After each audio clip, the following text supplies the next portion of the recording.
Hi guys, my name is Cindy Hong and today I'll be talking about artificial gravity. And I know what you're thinking. Cindy, we can make fake gravity? And yes we can. Let's get started. One thing that nearly almost all spaceship-based movies have in common is their portrayal of an artificial gravity system. In the movie, people would walk around like they would on Earth, like how Dr. Frank Poole is in 2001's A Space Odyssey. They aren't floating around in their cabin like astronauts aboard the ISS would.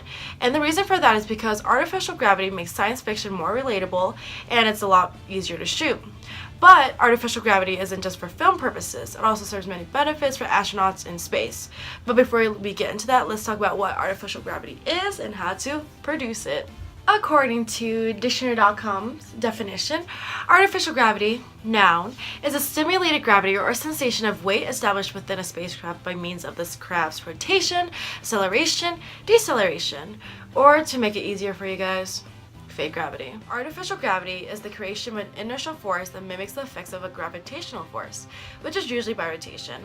In space, it is possible to create an artificial gravity by spinning the spacecraft or space station, which is the most realistic method out of the others because when it spins, the centripetal force starts to produce a pulling sensation towards the floor that would mimic the effects of gravity. So let's try to put this into perspective. Imagine you went to an amusement park like Lakeside and you wanted to go on a ride like, I don't know, Round Up, and it's the one where you stand up straight and they buckle you down and it's the ride that goes super duper fast and it spins you right around. And what the riders feel is they feel super heavy once they are spinning around and to the point where the floor like goes down and there's no floor to the ride, that you're still standing up straight. In a rotating spaceship that was designed to produce an artificial gravity, you'd walk perpendicular to the wall you're stuck to, and the parallel to be what would be the floor. The wall would be pretty much the floor, and the floor would become the inner wall of the ship, if you get what I'm saying. But it wouldn't exactly be the same since large Coriolis forces would be present and things would fall in curves instead of straight lines, but it's better than nothing. But we cannot forget the fact that it'd be super expensive to do that and there would be some safety issues attached to that. But rotation isn't the only way humans can create artificial gravity. You see, if a rocket ship constantly went as fast as 9.8 meters seconds squared and didn't stop, we can make gravity that way as well. But that is extremely fast, unsafe, and a lot of power we'd have to produce. And as we watch the rocket leave the Earth at that speed, there would be a red shift and the wavelengths are a lot longer compared to if it was coming towards us. Alan Hargens, an orthopedic surgeon at the University of California, San Diego, helped develop the lower body negative pressure device and describes it as an early form of artificial gravity. This device works like a vacuum cleaner so the person can exercise at their normal body weight in space, and astronauts have tested this device and it's been shown to counteract muscles and skeletal problems in studies. Hargens and his colleagues believe that a compact version of this device can be used to extend its space missions to the moon or even Mars. Fingers crossed. For crew members' well-beings, the system could include a virtual environment to simulate walking, running with family members on the beach or in the mountains, said Hargens.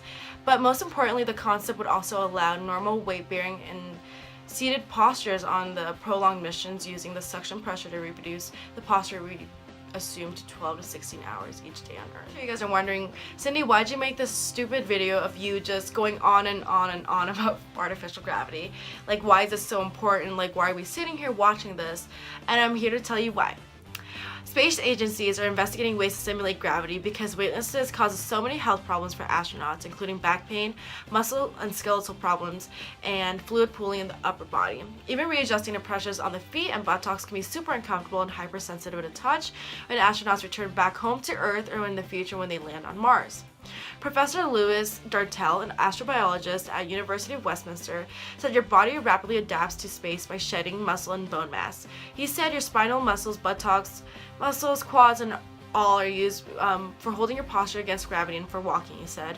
You have to build those up again over time when you return to Earth. So I feel like this is really important because maybe when we do send people off to Mars, they don't come back hurt and everything. We don't have hospitals in space for when they spend months and months in a spaceship and they land and everything's hurting them. And it's just, artificial gravity has so many benefits for the body and for people.